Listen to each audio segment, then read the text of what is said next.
بصوا يا جماعة، احنا كده في ملاهي الفيروز، هي جنب نادي السكة على طول. الدخول ب15 جنيه وهي لعبة ب15. بصوا ما شاء الله فيها ناس اهي. اصور لكم دي اللعبة الأولانية.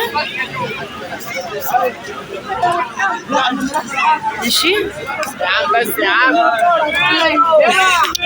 بصوا دي اللعبة التانية اهي. ده المكان اهو، في حمامات هناك اهي.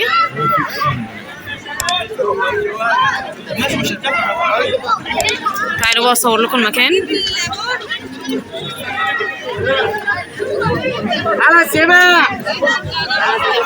استنوا، انا عارفه ان الدنيا زحمه وانتم مش شايفين حاجه، اصبروا بس عليا اهي. دي اللعبه الثانيه.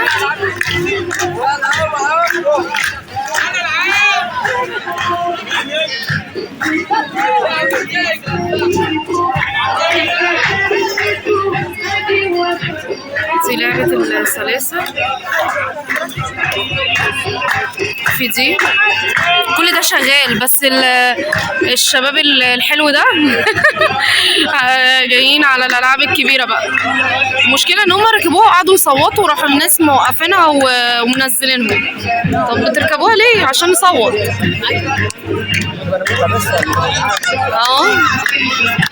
اللعبه الثانيه.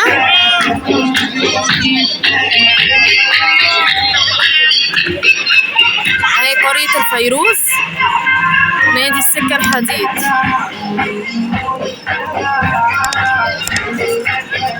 ده جزء تقريبا خاص بالأطفال الصغننة اهي. دي لعبة ليهم، ودي لعبة التانية هناك اهي.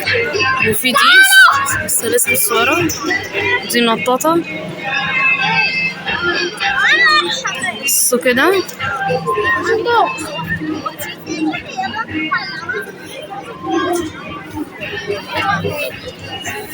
دي لعبة تانية اهي.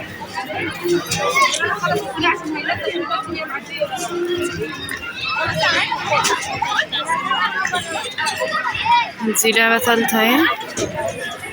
ما تركزوش في الارقام اللي بقولها عشان انا عمال اعبط في الارقام. ماشي. دي لعبة السيارات بقى، اللي هي كل العيال لازم يركبوها. بصوا انا اوريكم حجمها. بكام يا بابا؟ سألنا كده. دي بكام؟ سألنا كده. اي لعبة ب15.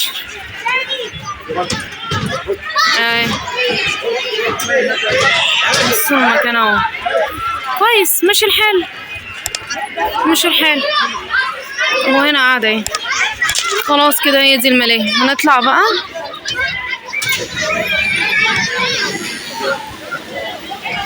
نطلع اهو.